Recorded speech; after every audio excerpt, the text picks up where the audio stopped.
Welcome back. This is week 4, lecture 1. Even though it's not really a lecture, it's a talk. This is a history lab, a workshop on timelines, finding importance, and approaches to history, I think, or something like that. Anyway, I will get back to the PowerPoint slide that I have up there that will go over the topics I deal with in a minute.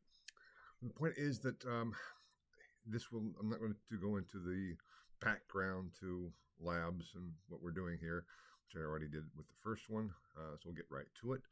There is, to this workshop, both, or this lab, whatever you want to call it, both kind of a lab aspect or workshop aspect that is practical, and then there's a more theoretical aspect. And the practical aspect is dealing with timelines. And that directly applies to your preparation for the first exam that is coming up, and then first midterm that's coming up, and the second midterm into the final as well. And then I'll talk a bit more about some theoretical aspects and approaches to history, which may help and may not in terms of practical sense, but certainly they could, because this part of the talk will tie back into what is history and what is doing history and how do we go about it, and what's kind of behind the history that you read in your textbooks or listen to in the lectures, or etc. Anyway, that being said, let's get to the details, practicalities, and functions, timelines. You may say that timelines, what do they really show? Well, they show connections and they show development. Now, in terms of preparing for your exams, I think the best way to do it is to make your own timelines. There are timelines that are given in your textbook. There are timelines at times in the PowerPoint slides that I offer. But the most effective use for you in terms of getting ready for the exam is not to try to memorize the timelines that are there given to you. You can use those as a help, as a guide, but to construct your own timeline for the entire period for which you're going to be, over which you're examined, which for this first exam will be from the origins of civilization to approximately, I forget exactly what the cutoff is, the fall of the Roman Empire, I believe, quote unquote, fall of the Roman Empire. Now, I know this can be a bit difficult because the practical aspect, as I tell my students often when in person classes, that I would theoretically use like an entire wall if I could. Whereas the timelines, both in the PowerPoints and in the textbook, are linear from top to bottom, I would make one horizontal from left to right, and start out with the left with the very beginnings, and then sequentially put the events, the dates, the individuals, the texts that have been discussed within that timeline, and even maybe make several so we see the development. So you might have one ancient Mesopotamia, or let's say origins of civilization, ancient Mesopotamia, ancient Greece, ancient Rome, and then see how these all line up. And then sit back and look at them. You can use, the terms to know, the list of terms to know as a guide for the timeline too, putting all those lists terms on the list of terms to know within that chronological scheme, because the importance of timelines is to see connections, how things interact with each other and how that develops and changes over time, because history deals with time. You may think this is kind of a sophomoric exercise. This is not simply, this is a suggestion, first of all. There's no requirement for you to make your own timeline and then turn it in and me critique it for you. That's not what this is about. This is a suggestion that I think can really help. And in some ways, even for my work, when I'm doing my research, I still use timelines a bit to kind of see how things work together. Because whatever history is, and we've talked a lot about that, and I've stressed that history is, the analysis of extant artifacts and how they signify that which no longer exists, the past. That which is signified is a sequential development. Time, and time can be a real problem. I've written about the philosophy of time and how that applies, and what really time is, and how do we measure it, and blah blah blah blah blah. That's not the point here. The point here is that there is development. Time, whatever we might refer to it as, is a series, an ongoing series, a continuum of before and after. So this comes before this, and this comes before this, and then this comes, and then this comes, and then this comes, and then this comes. This happened, this happened, this happened, this happened, and that happened. And we begin to see how it all fits together. And that's the whole point of this course. That's the whole point of doing history, is seeing how everything fits together. So I think that is a very effective means and method of preparing for your exams. And I think it will benefit you greatly if you can do so. Now, clearly, we can't have an entire wall, but if you do try to go about doing this and take up the suggestion, try to find a way of doing so. And I would say write it out. Don't try to do it on a computer screen. I mean, you can try, that might help. But do what you can. I think really, if you could see it all together, then you sit back and you look, okay, what was that? And what was that? And how does this relate to that? It really helps. And just a quick little story. This goes way back when I was a TA, a teaching assistant for Western Civilization in another university. I was in graduate school at the University of Arizona. And I was telling the students about how to prepare for the first exam. And I said, one of the things you should do is, really intensively go over your notes, review your notes thoroughly, and then sit back and think about it. How does everything fit together? And I kind of said, okay, get your favorite drink, go out and think.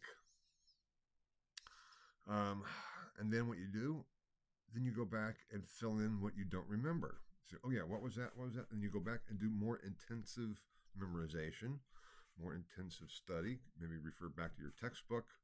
It also depends on how good your notes are, which we've talked about in the previous workshop. If you have good notes on the lectures and on the textbook, refer back to your notes, and then only go back to the actual lectures or textbook as needed, depending on your notes and the details that are there. And that gives you the form, that timeline, for answering the question on the exam. Because the question on the exam, both for the first midterm and the second midterm and the final, there is that chronological component that you need to kind of follow chronologically, the thematic developments. And a timeline can help putting that all together, because it can be rather complex when we have all these different factors coming together.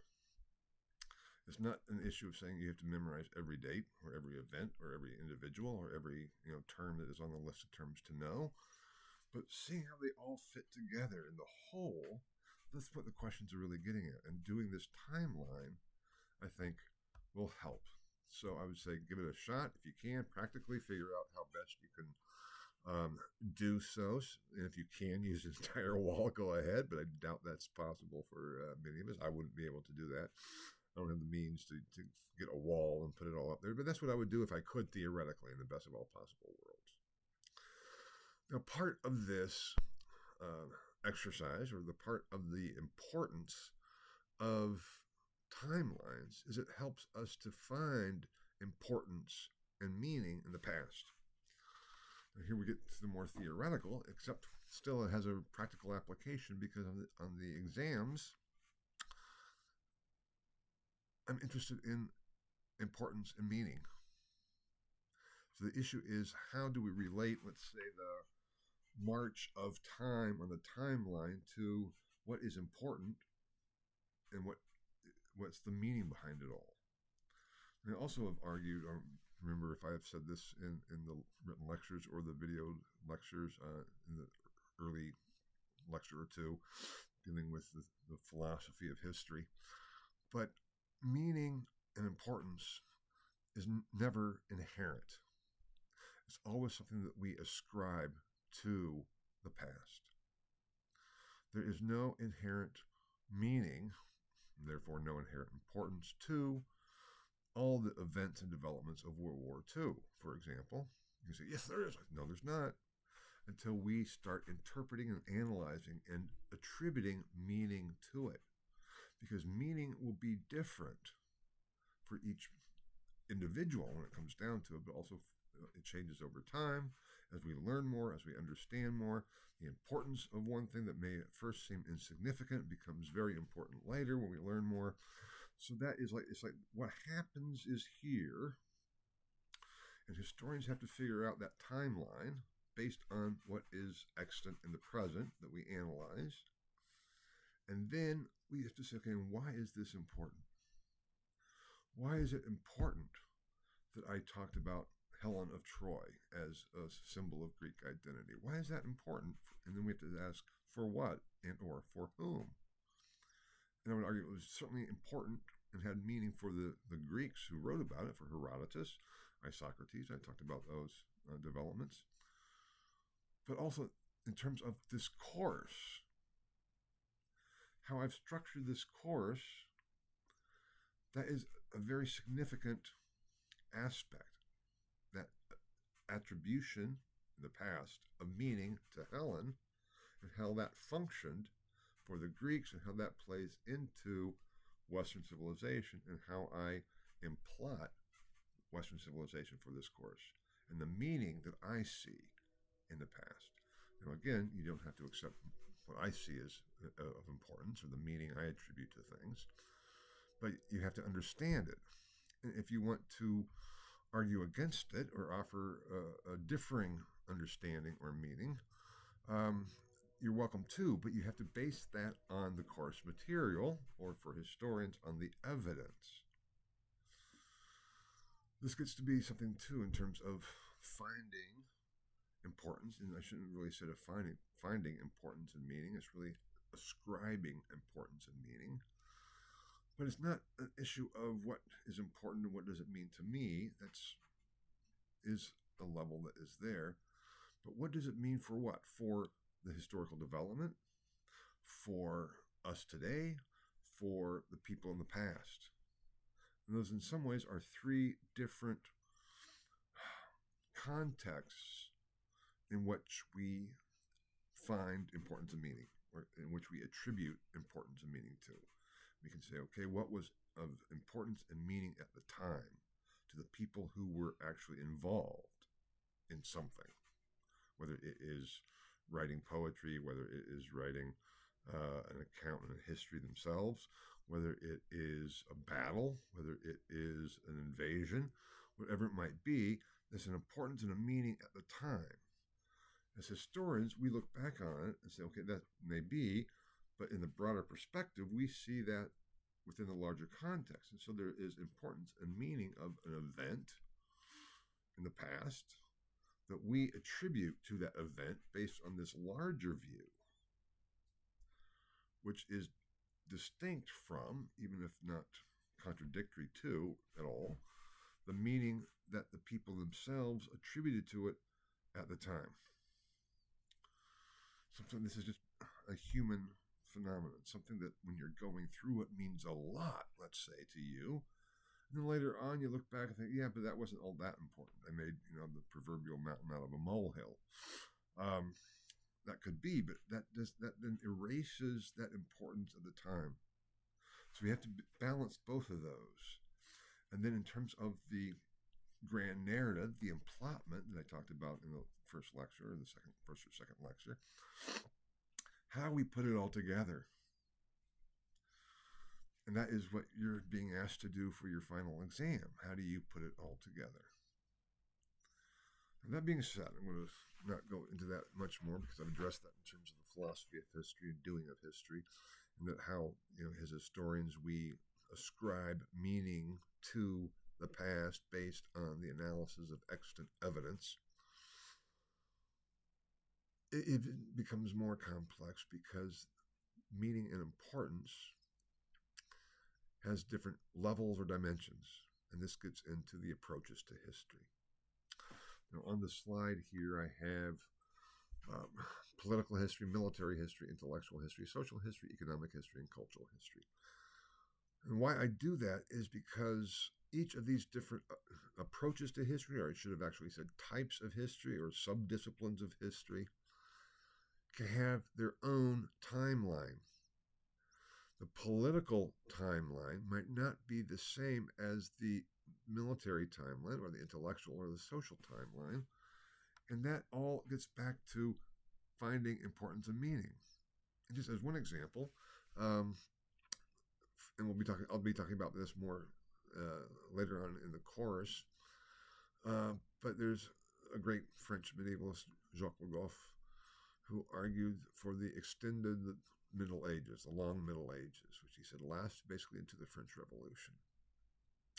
So for Le Goff, the Middle Ages lasted from the fall of Rome, quote unquote, which I'll be talking about in a lecture next week or so, and all the way to the French Revolution, which traditionally has been seen as already early modern and then as the beginnings of modernity. And Le Goff says, no, it was medieval. Why? Because for Le Goff, who was focused on social history and cultural history, for the vast majority of the population in Europe, the peasantry writ large, things hadn't changed that much. And so in 1750, let's say, for the vast majority of the population, life wasn't much different than it had been in 1250 or 1050. Still agrarian, subsistence, and on we go. But that's very different from what had happened militarily, which we have a whole new development, which are beyond the confines of the boundaries, of the chronological boundaries of this course, with the new model army, the development of new weapons, the gun, first cannons and then guns, and gunpowder, cannons, guns. And it all changes military strategy, which changes political history. So all these different timelines for different types of history and approaches, and these different types of history are based on the questions we ask. Now, how does this tie in? Because that's how we find meaning and importance of the past, is by asking questions. The issue is then, how do we go about answering those? And how we answer those questions is our attributing meaning to the past. Now, people in the past did so as well. And meaning today, if I asked you right now, what does the upcoming presidential election mean to you? We're going to have a whole variety of different answers. Is there any one correct answer? I'd say absolutely not. There's, quote unquote, the factual aspects of it. There will be an election, November 6th or whatever it is, where a new president of the United States will be elected. That statement is a statement of fact. Well, I should say we assume the president will be elected. There could be issues of, the election is interrupted, there's civil war breaks out, so the election is never really held, but that's another contingent aspect. But factoring that possibility out for the president being, it's a statement of fact that, at least as of now, that is the plan, that in November 6th or 4th or whatever, there will be a new election. There will have been, early voting. There'll be mail-in voting, so we may not really know precisely who is the president-elect on that date, November 6th. That's the date that it is. And then in December, I think traditionally, again, I don't know the exact dates, the votes are ratified and submitted, and then the Electoral College meets to determine actually who is the president, and that person then is inaugurated as the new president in later January 20th, January 21st, whatever it will be on the calendar in 2025. Those are statements of quote-unquote facts. What does it mean? What is the importance of this? That is what is then attributed to those quote-unquote facts. And there is no absolute right or wrong answer on that. It's all based on interpretation of the evidence And this is where we get into the problems of, what is the evidence for X, Y, or Z? What's that based on? What is that attribution of meaning based on? And if it's not based on evidence, it's simply like taste, opinion or taste. And we have different opinions based on the same quote unquote set of facts or evidence. That's one thing that is debatable. But when the debate is not based on evidence or facts, it's simply, what is a better ice cream? Is it vanilla or chocolate? There's no way of determining that because individual taste. Now, it's a long story, but the whole point is I want you to think about is it's the questions we ask and what are they based on. The different types of history or approaches to history is based on the questions we ask. What was it like to live as a peasant in medieval Europe? What was it like to live as a slave in the Roman Empire? What was it like to live as someone in Greece who was not a citizen of Athens or Sparta?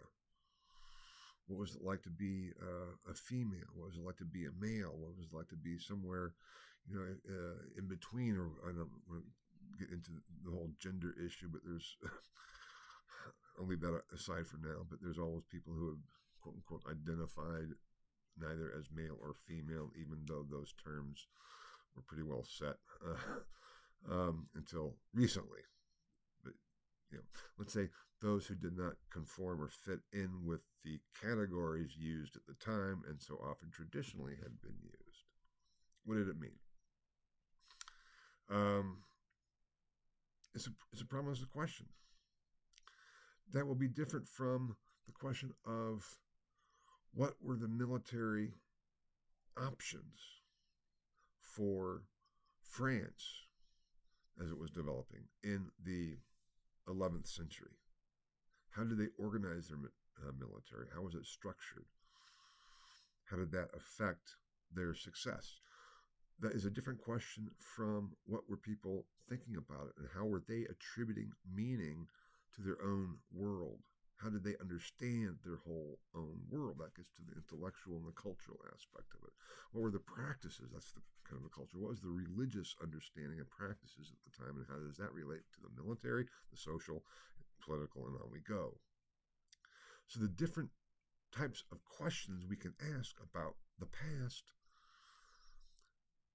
set the context for finding meaning and importance in the past.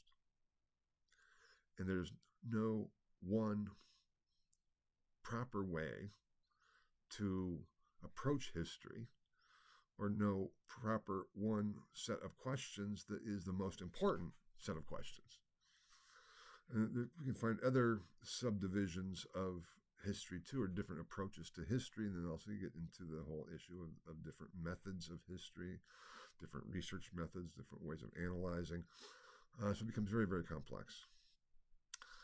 The point I want to stress here is that we have the evidence, and we have to organize the evidence in chronological development. We can make that in terms of also geographical differences, cultural differences, the whole bit. So we can have a whole series of timelines that run parallel, even though they're not the same. They can be different starting points and developments and ending points. And once we see all of that together, we can then come to an understanding of how it's all possible. Now, there was Leopold von Ranke, who I mentioned in my lectures early on, was a 19th century German historian. And I'm not going to spend a lot of time right now talking about von Ranke, but the point here is that he advocated for a total history. And it's interesting.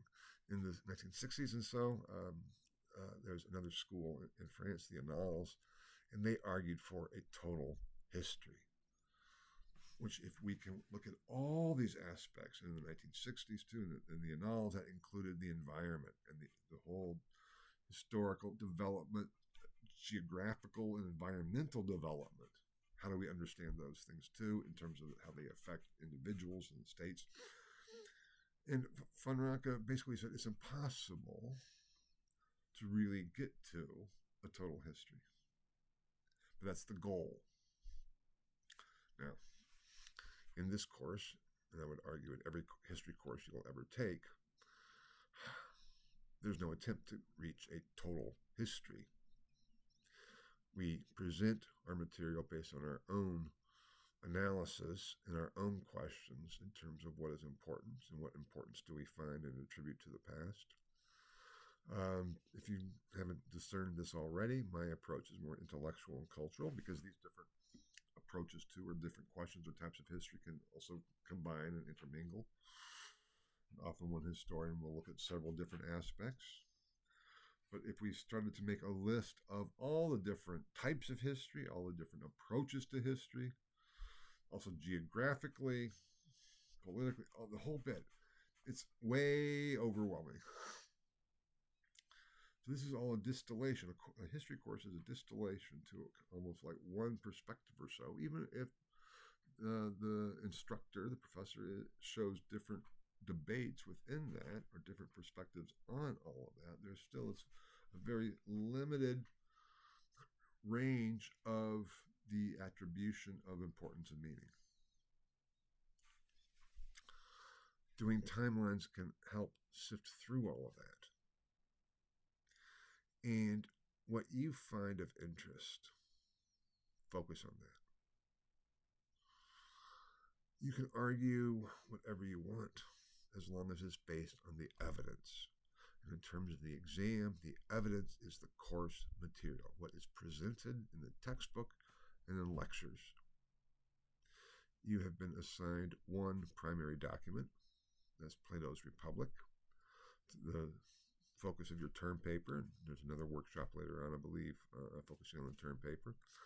That too can be used as evidence also for this first exam, because leaving aside all the difficulties with the translation and the addition of texts and everything else, for the purposes of this course, you can say that's Plato's actual work. I'm not going to say Plato's actual words, because they're not, but they're Plato's actual work. And that is a real piece of historical evidence that exists in the past. That if it did not exist, we wouldn't know anything about it.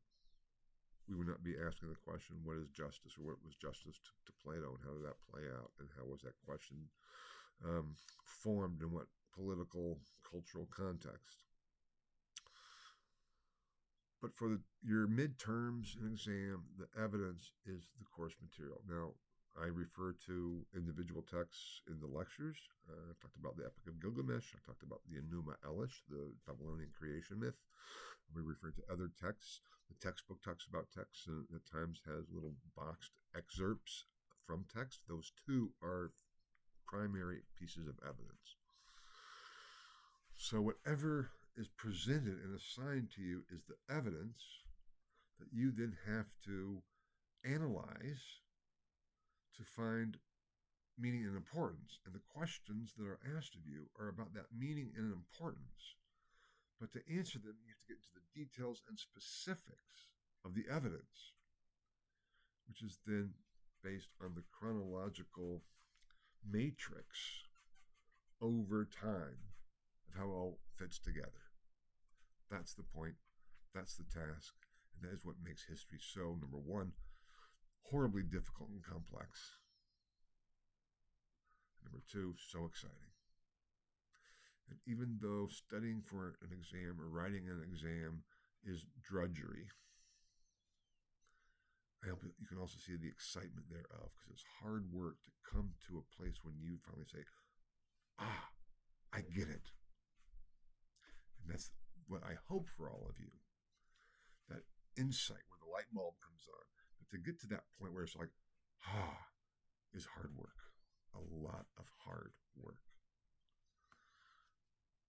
But that's the goal, to come to an insight, an understanding based on the evidence. And doing timelines is a foundational means of being able to do so. It puts the evidence in chronological sequences in various different categories of development, whether it be ancient Mesopotamia, whether it be military history, because you get to ancient Mesopotamia, military history, cultural, social, ancient Greece, cultural, military, whatever. You could have, not only a wall horizontally, but also a lot of vertically filled with one giant timeline with all these different dimensions. That would be fantastic. I've never seen something like that. I would love to do something like that. You need the space, the time, and the effort to see how everything kind of fits together simply in chronological sequence. And then that helps to say, ah. And once you get to that position of saying, ah, that's when you write your exam. Now, if you have any questions about this, please ask. This is, again, I'm not going to be examining you or quizzing you on the workshops, but they're intended to help you, provide you with skills and suggestions that are both practical and theoretical. But I think the theoretical helps also with the practical, because for the exams, which are very practical, because you have to actually write them and they're basis for your grade, which is part of a practical exercise, you need to be aware of the theoretical structures to enable you to answer the question to the greatest extent that you possibly can. If you have any questions, just let me know. But thank you. That's it for now.